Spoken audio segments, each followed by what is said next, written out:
Hey, you. Yes, you.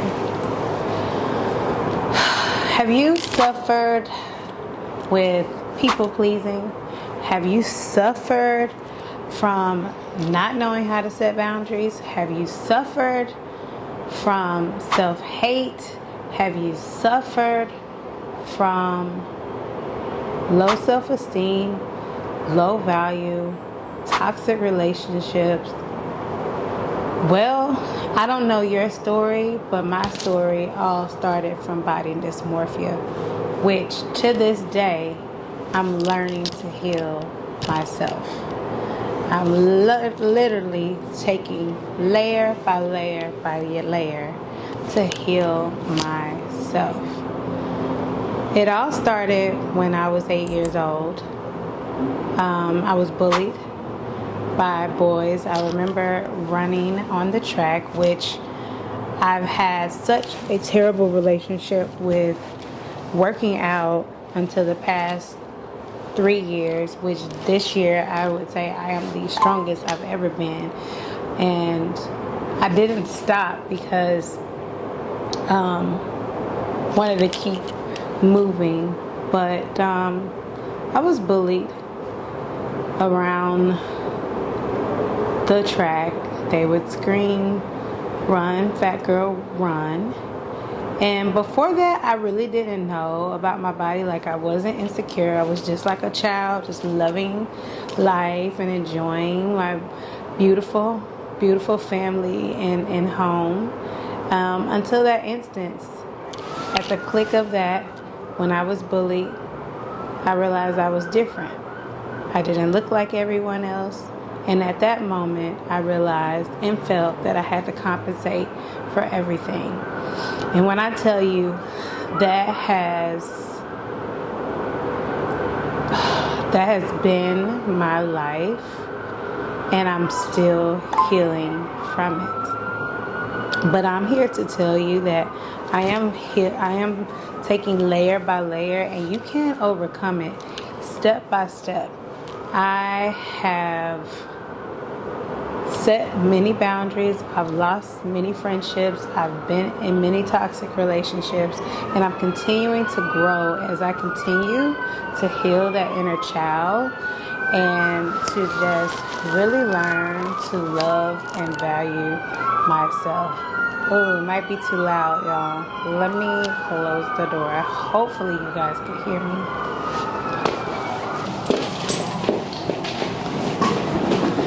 But anyway, if that resonates with you, please click that subscribe button, leave me a comment, and do me a favor and hit that like button.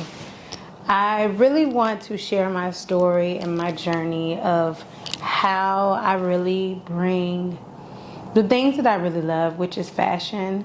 I always felt as if I wasn't meeting society standards, meaning very skinny or very skinny with big boobs, which I do have boobs, but very skinny, big boobs, flat stomach, big booty.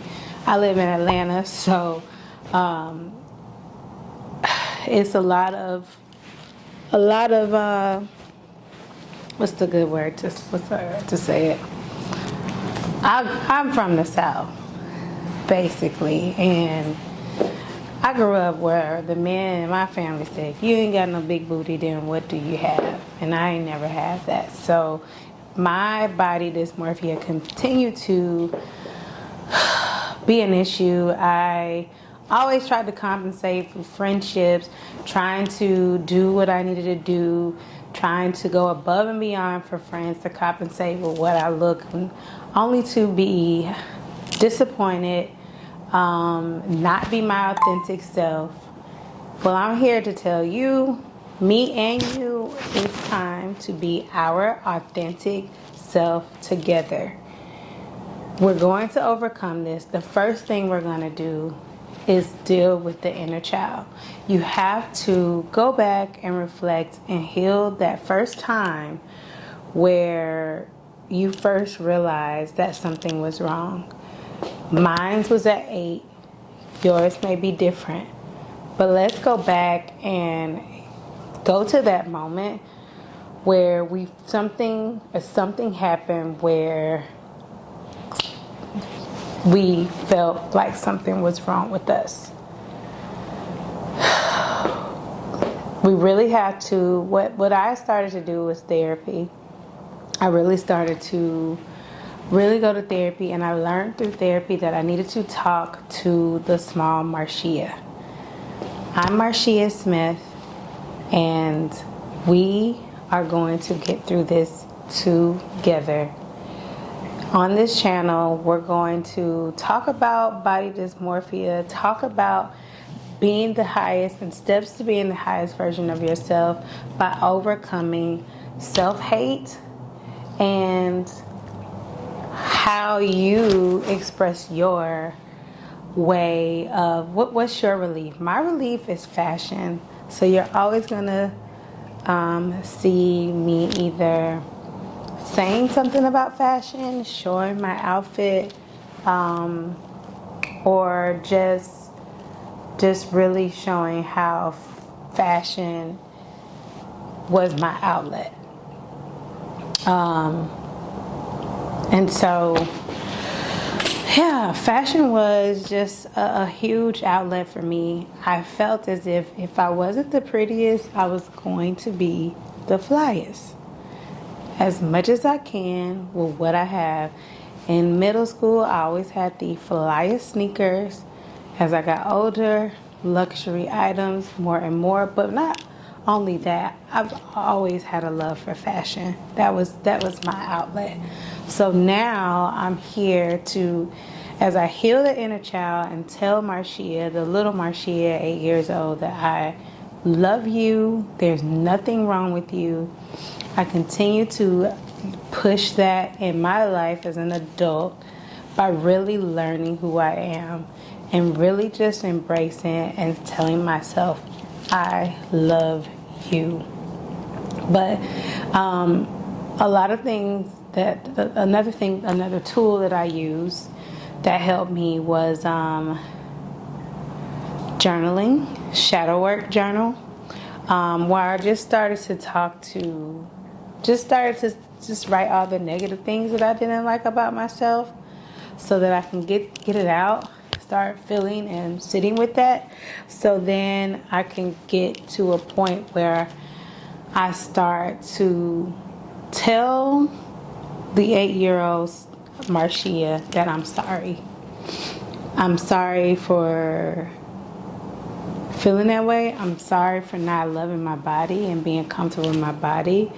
I'm sorry for letting people hurt you. I'm sorry for letting these toxic relationships come to you. I'm sorry. And I'm continuing to learn to this day. Today, this week has been really heavy.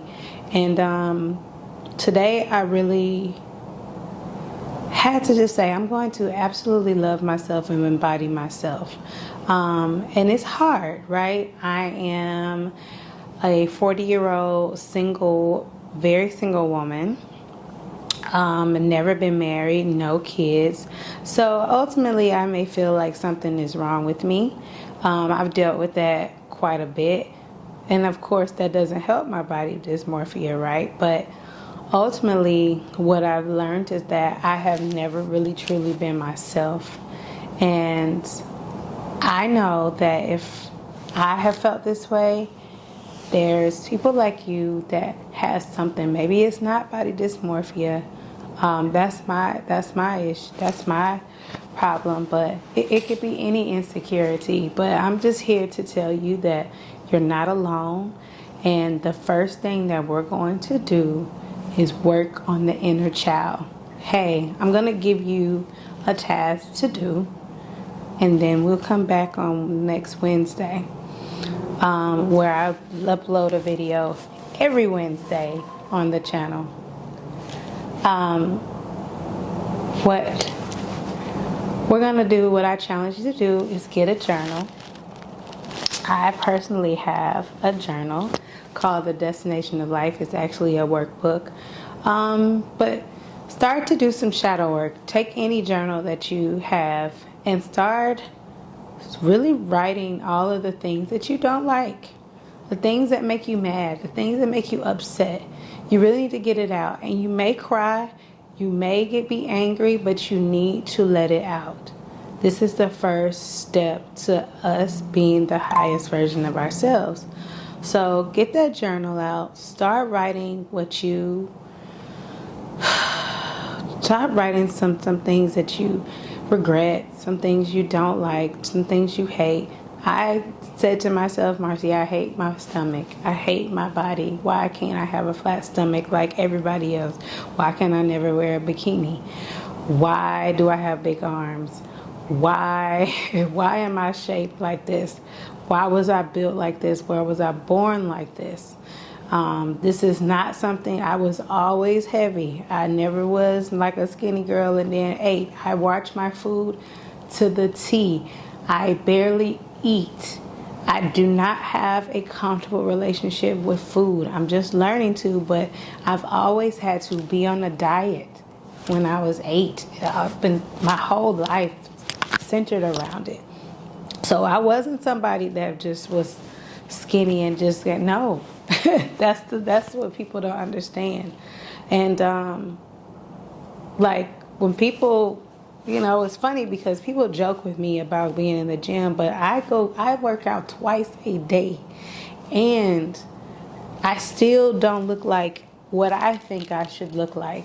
But people also jokingly like, "What are you doing? Oh, you out of breath?"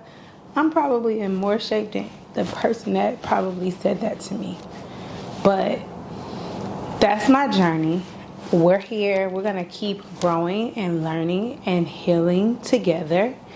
I can't wait to see in the comments what you wrote in your journal. Let's do this together. Let's hit the journal. Let's start writing down our thoughts. Let it all out, because once we let it all out, we can start the process of talking and saying positive things into us, speaking light into our lives. So let's do it together. Love you, beautiful people. Love you, kings and queens. Thank you for tapping in. This is Tap In Wednesday.